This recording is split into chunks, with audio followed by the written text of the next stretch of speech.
From the Columbia University Language Resource Center, this is Said and Done, the podcast about languages and the people who speak them.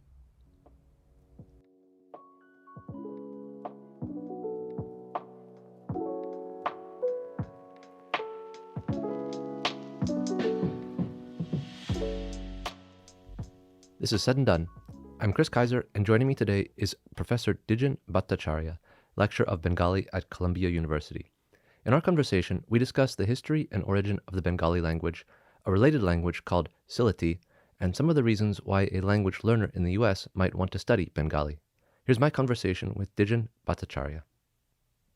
Professor Dwijen Bhattacharya, thank you so much for joining me today. I really appreciate you being here. I wanted to start off by talking a little bit about the Bengali language, which you teach here at Columbia University, or Bangla, as it's referred to by its speakers. So could you talk a little bit about the origin of the language and where it's spoken and how it's related to other languages? Thank you. Bengali or Bangla is used alternatively. I believe natives call it Bangla, and I believe when the British came, they decided to call it Bengali. Okay. But it goes both ways. It's both Bengali and Bangla. It doesn't matter. Everybody knows it. Okay, so where is Bangla spoken? Bengal. In British India, the state of Bengal. But now it is Bangladesh and West Bengal. West Bengal is in India. And East Bengal became Bangladesh, East Pakistan, and then it became Bangladesh. So you now know about Bangladesh, and it's the official language of Bangladesh. And also a couple of states in India, it's their state official languages.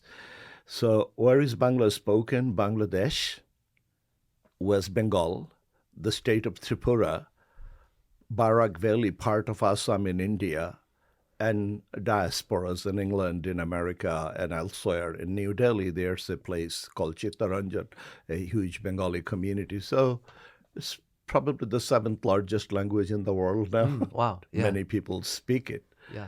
So when did it develop? 9th century, 950. I mean, you can think that it developed together with English.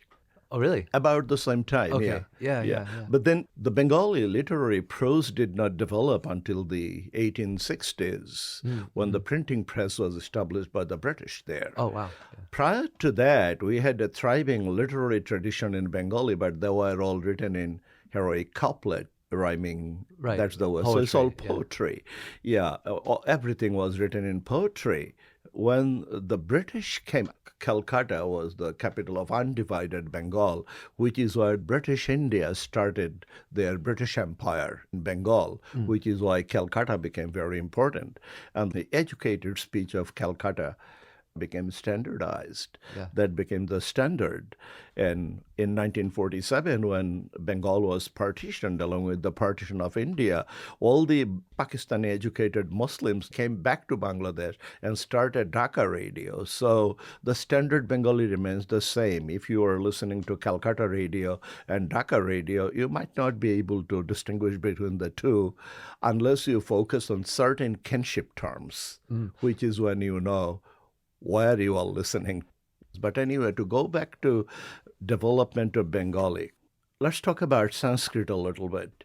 The Sanskrit, and I would ask you to think in terms of Latin and other languages, other Romance languages. So Sanskrit, and then came the colloquial Sanskrit, which is called Prakrit later. And from one of those Prakrits develops Bengali. Oh, really? Yes, so it's Ahomia or Assamese, Bengali, Odia. These are the three closely related languages. Then they went their own way, and it all happened around 950s, apparently. Yeah. So that's why I said, think about England. Yeah. So the language was developing there, and it developed there, but not until the 1850s that we get the Bengali literary prose. Right. So that's basically it. There's Bengali. So it's kind of like descended from Sanskrit. You can say that, but not directly, though. Okay. From Sanskrit, you get Prakrit. Right. Okay. The one of them is called Magdi Prakrit, those regional languages, which is spoken by people. Yeah. It's not classical Sanskrit. Yeah, yeah, yeah. So Bengali descends from one of those called Magdi Prakrit. And ultimately, this is an Indo-Aryan, Indo-Iranian branch of the Indo-Aryan languages. Hmm. Again, it was the philology or the comparative linguistics. It's all began in Calcutta. Uh, uh, the British, the British magistrates, they were all listening to these languages and thought, oh, it sounds like Pita, like Latin, think about father, and all those things. And they said, oh, there is great similarities, so let's study. That's how it began. Right. Yeah. Comparative linguistics began in Calcutta. Sir William Jones, to name the name.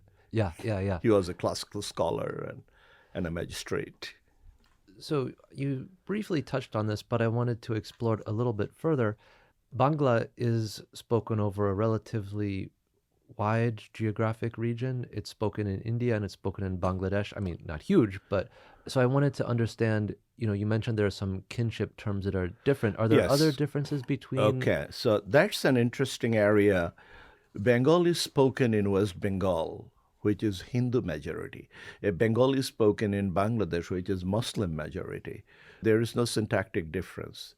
There are some vocabulary differences, like, for example, the word for water. In Calcutta, they would say jol, but in Dhaka, they would say pani. It's like you would say an apartment Mm. as opposed to flat in London. Mm, So this like kind of, word this, choice. these are Yeah. minor things. So let's say brothers. So they would say, in Calcutta, they would say dada. In Bangladesh, they would say bhaiya. Sister, they would say didi. Dhaka, they would say apa. These are kinship terms. There is a little difference between the two. So when I have to teach, when any instructor teaches it, you have to teach them both, because in your class, you are likely to have students from both Bangladesh and India. And Hmm. also, let's say you have a full class of Bangladeshi students, but you want to teach them both.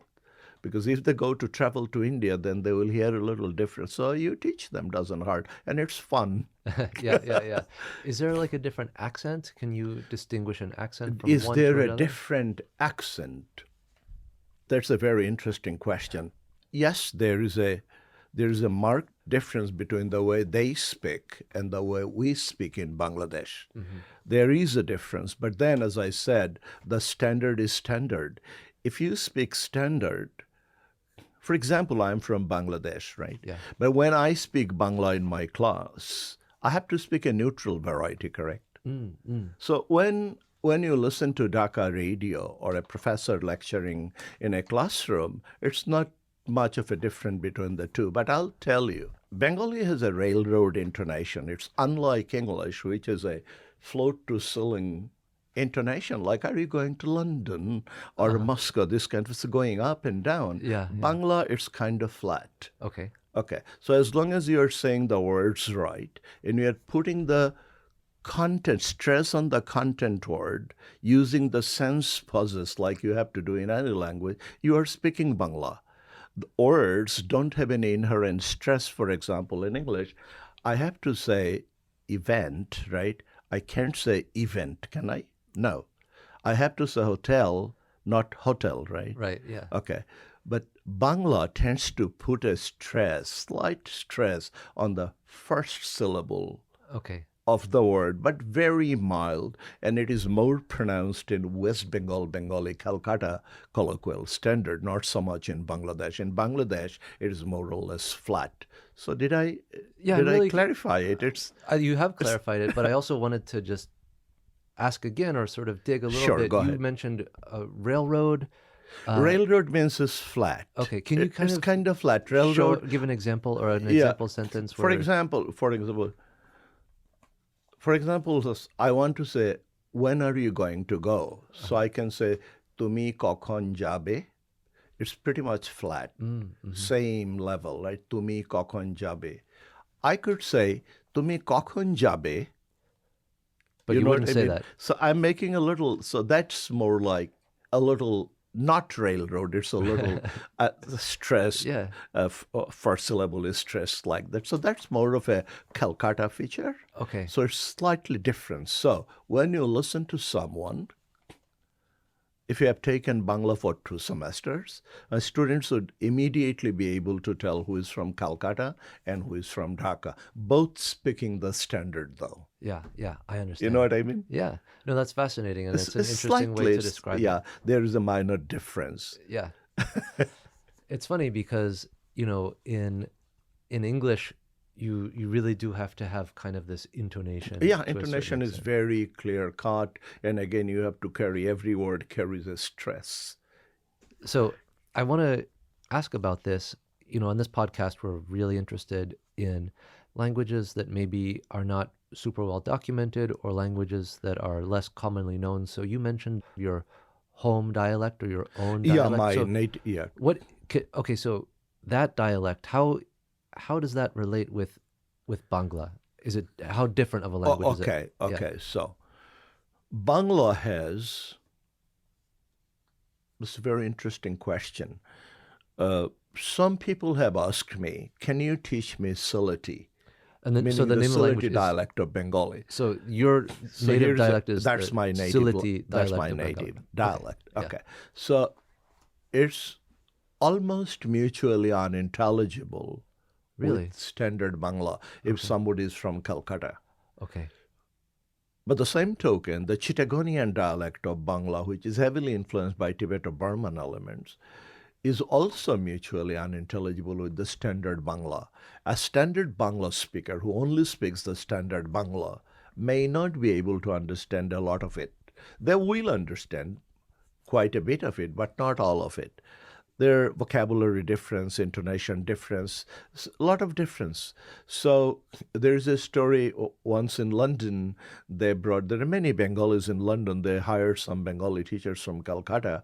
And when they came and started teaching the standard Bengali, what happened was their parents, they went home and started speaking standard Bengali, and their parents did not know what they were saying. They were not able to communicate.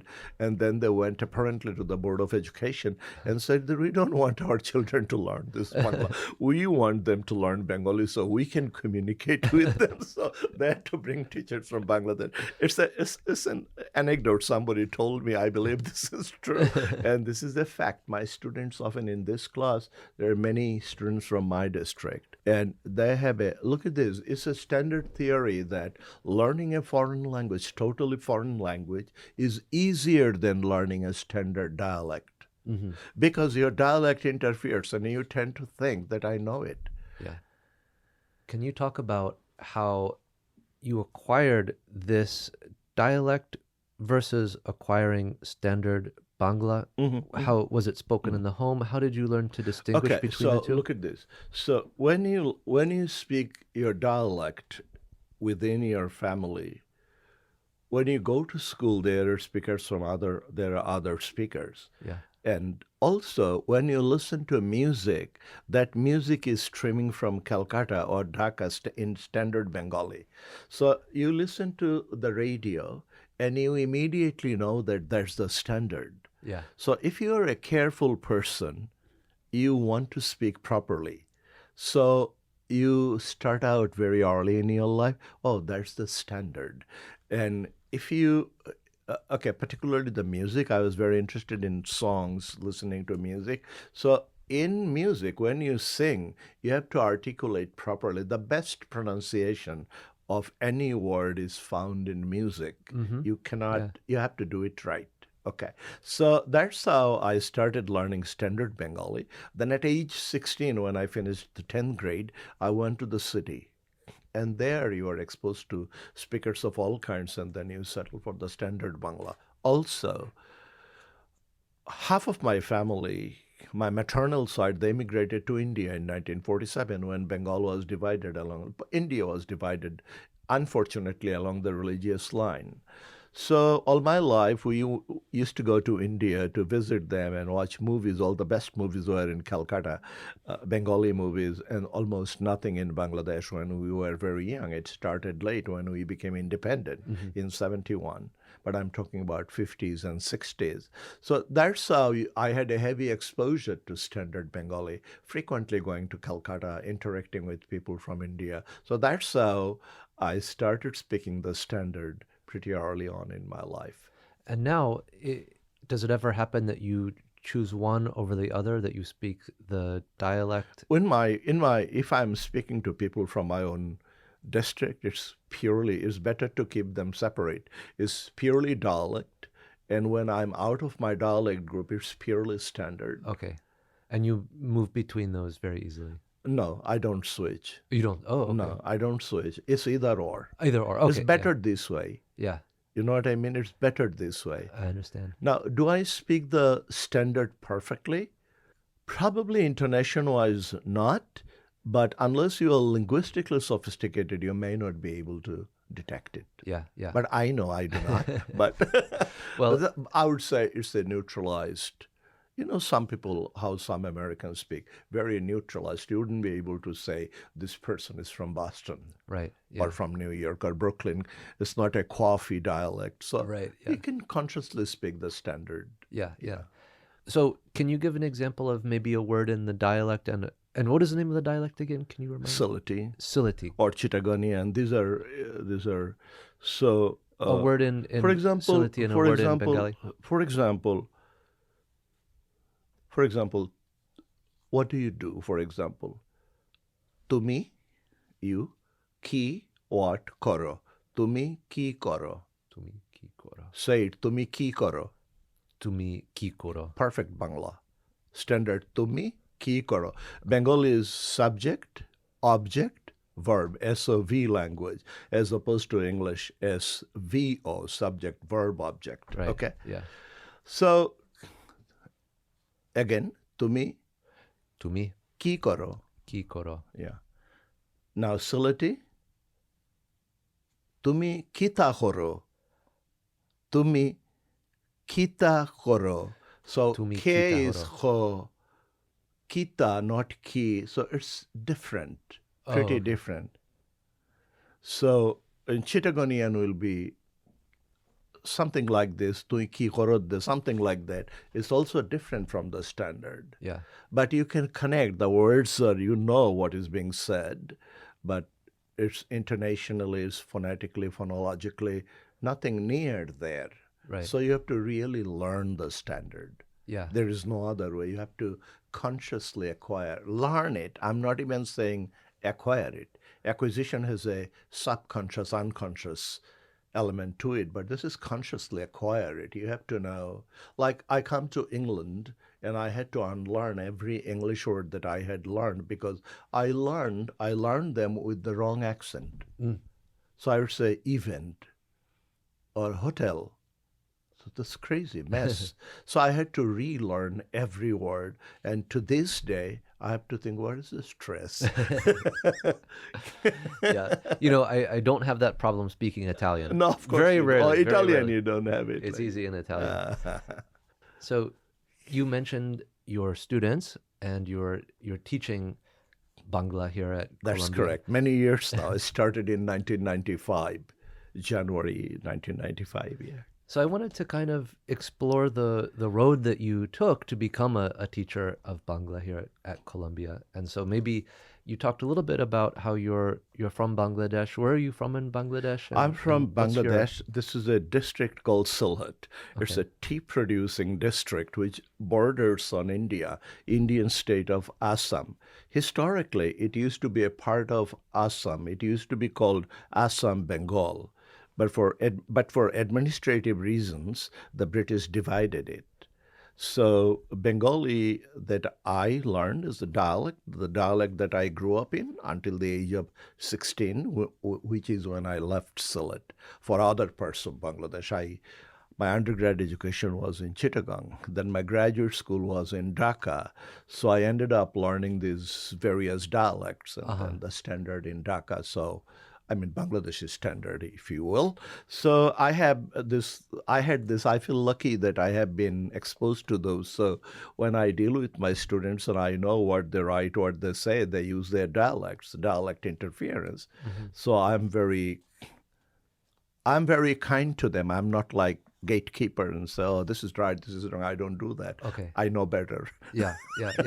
So then... Luckily. No, I think it's good, and I'm sure your students come to the classroom with different varieties this of Bengali. is a comfort zone for me. Thankfully, I ended up I mean, I studied English. I was an English major, thinking it's pretty prestigious back there.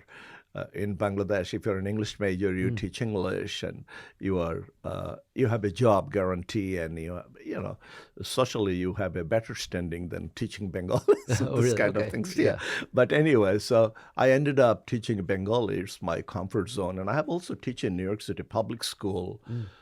You also mentioned that you did doctoral study. So did you do that at in New York as well? Oh yeah, I did a master's degree in linguistics at the University of Leeds. Oh, okay. Then In the I UK. came to CUNY Graduate Center and I studied basically language acquisition. And then I took a course in Pidgin and Creole languages as part of sociolinguistics. I thought I was writing a dissertation on language acquisition, but then I developed interest in sociolinguistics. Professor Bendix, who studied linguistics at Columbia, he was my dissertation supervisor. What was the topic of your dissertation? Oh, the title of the dissertation is contact linguistics. The broader term is contact linguistics. So contact linguistics is sociolinguistics and Pidginization, creolization. This is also a kind of language acquisition, but second language acquisition. Adults learn when adults create a language, it becomes a pidgin. Yeah. When their children use that language and develop it further, it becomes a first language acquisition phenomenon. So for me, I got everything. So It you was a were package deal for me. so you were studying that process in Bangladesh?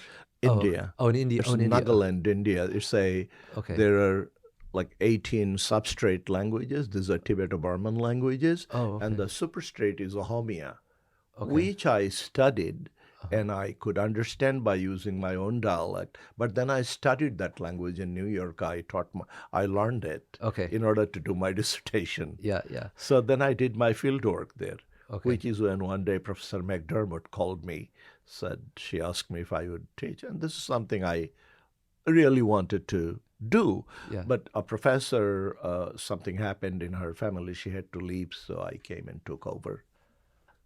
I want to talk about your students who take Bengali or why a person would study it. I mean, why would anybody study Bengali? Is that the question? That's a That's a potential very question. valid question, though. So that's one question. There's other things that I personally am curious about, Yes. but I'm not sure if we have time to get into all of that. Yeah. Let's talk about why would anyone learn Bengali? Okay. Why should they learn Bengali? Yeah. Particularly, this would be interesting from a learner, researcher, or student point of view.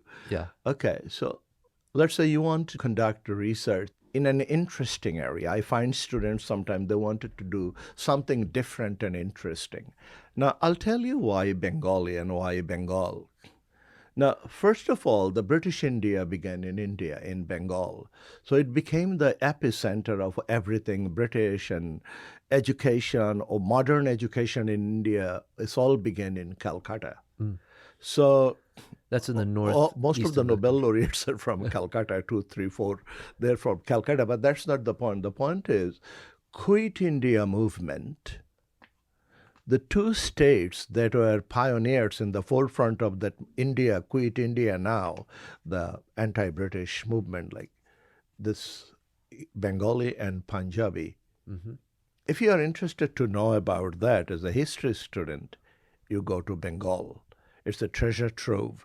The Calcutta National Library, Dhaka, all the gazettes and everything, you find all of these things here, there in Calcutta. So if you are a history student, you want to know about the tea trade in India, tea plantation in India, you go there. If you're interested in arsenic, how arsenic is killing people, the Bangladeshi people will tell you that the Western world brought us this tube oil and all these things, and now the arsenic coming out of water, they did not go deep enough, I believe, shallow. So they're killing you. So students of chemistry, I have students who had students who went to Bangladesh to study the impact of this. If you want to see if you want to know about how people can sacrifice their life in order to be able to speak their language, there is such a thing as Language Martyrs Day.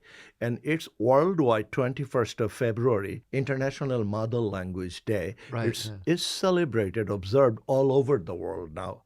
It's a UNESCO recognized, United Nations recognized day. What happened is Pakistan, I bring in the partition thing a little bit. 1947, the Muslims of India decided that when the British should be gone, they did not want to. They realized they would be ruled by the Hindus because Hindus were better educated. Because the Muslims of India at some point shunned English for some reason, for a century. So they fell behind. So they wanted to separate land to themselves and they created Pakistan. The British agreed, and there was a lot of blood. Millions of people died, killed, and all those things happened. The partition of India.